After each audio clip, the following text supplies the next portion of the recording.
Well, good morning everybody and welcome back to another episode here on the Aussie Lawn, and it's actually Good Friday. I'm running really late with this week's video.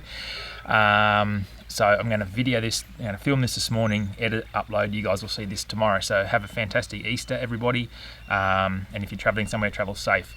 Today's episode, I thought we'd spend a little bit of time on this green here, and we'll have a little look at see what's happening with the Tiff Eagle and the Zoysia project. I've had a great result from the weed killer, and it's now time to give it a bit of a granule feed. So I'm going to start off, going to give this a bit of a dew with the dew, well, not a dew broom because I don't have a dew broom, but we use a Levelon just to take some of this dew off. Now, with this consistent more moist weather we've been having, so a lot of people here on the East Coast have been having a lot of rain and all this sort of stuff, no secrets there.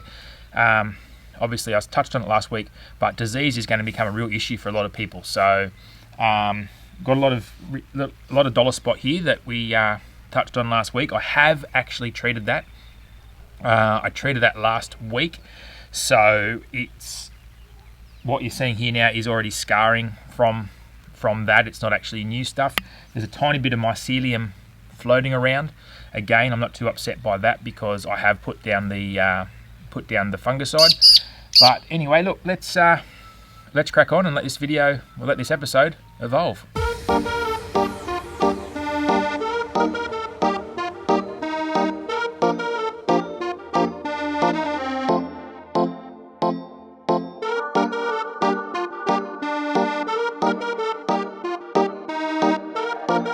Now that dew's gone, you can actually see a lot clearer how much dollar spot there is. Now, I'm not sure how this looks on camera.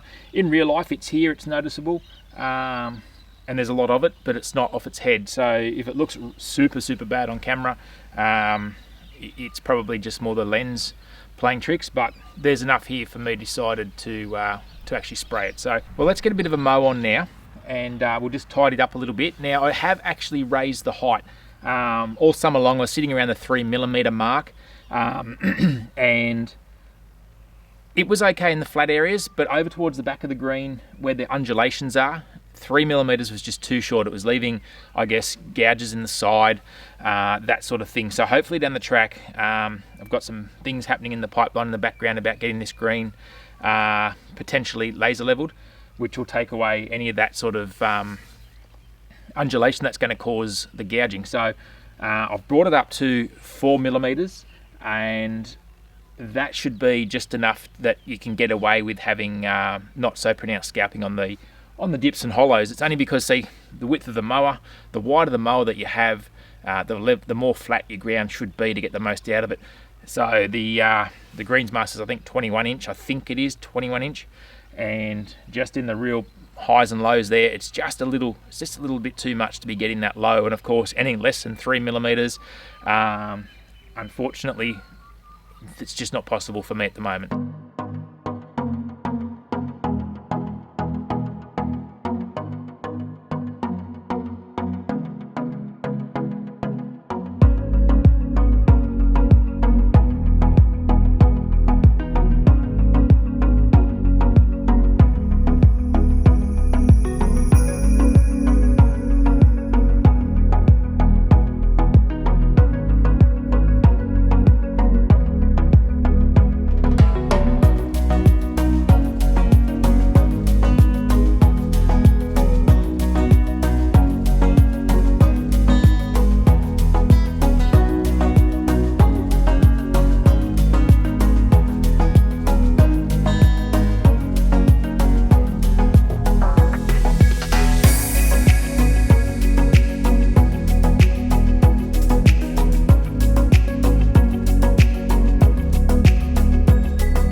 That's come up pretty good. I'm happy with the way that cut.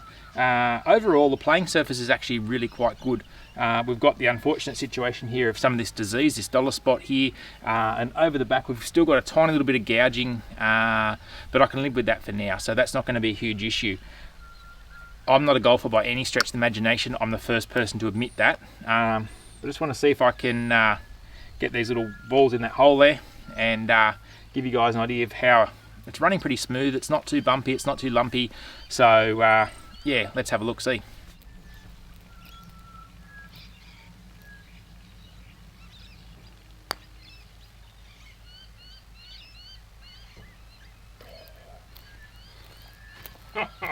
You're kidding, aren't you?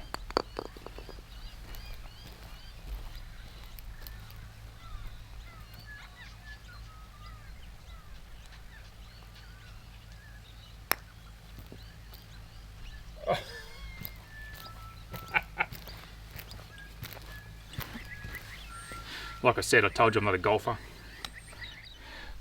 Okay, so it's 1 week on since I sprayed this with the Casper, the selective broadleaf herbicide, and I've got to say it's actually worked really, really well.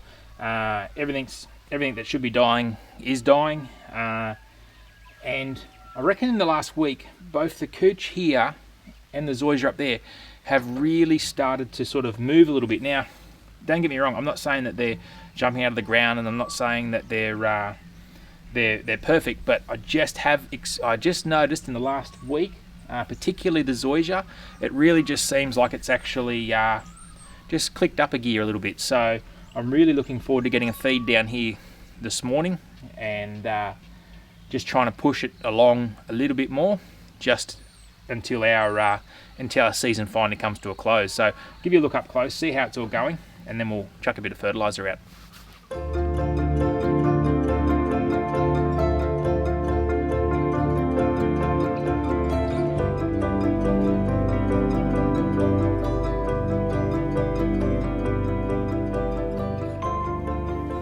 So all in all, as you can see, they're pretty happy. Even the few bits of cooch has popped up.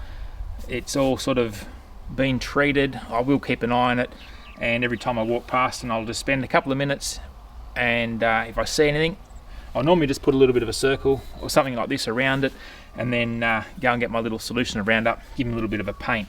And I've found that's so far been pretty effective. Long term, let's see how we go. And let me know if you think there's been an improvement in the zoysia just from last week to this week, because I think there has. I think there really has. So let's give it a feed. Now, what I'm going to do is I'm going to use a product, the 2-spec Established, which is a starter fertilizer. So it's very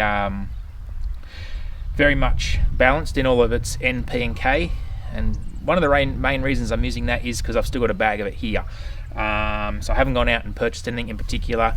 I just happen to have that bag of starter fertilizer here, so that's why I'm going to be using that one here today. So this is it here, the 2-spec Established. So they do a few different ones in the range. This is obviously established for new areas. So nitrogen 15, phosphorus, which is for your roots, 10, and all round health and vigor. Your potassium is sitting at 10. So not going to worry about spreaders, not going to worry about anything like that. It's not a big enough area. Just got a nice little bucket here. You see here, that's it there.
Tell you what, if you're in the market for a, I guess a shower type hose attachment, I've got to be honest, this is obviously a Gardena product.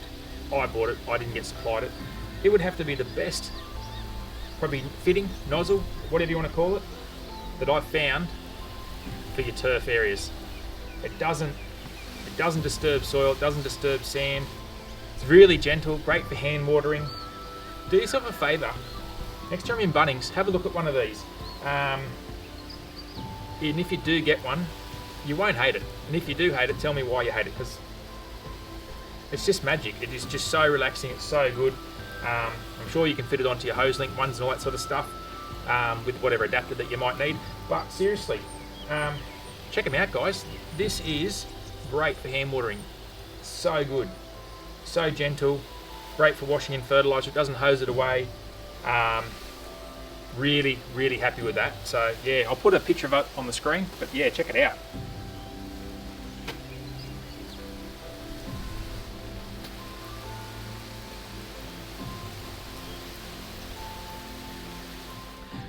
Well, that's about it for today, guys. Look, before I go, there's been a few people asking about how the Tiff Dwarf is going. So I thought I'd just finish off by showing you guys it's really, really covered in so well. And yeah, it's just a shame that it's sort of been playing up a little bit, I guess. Anyway, have a great Easter, guys. Hope you've enjoyed this episode. It was a bit of a throw together. We'll catch you next time here on the Aussie Lawn.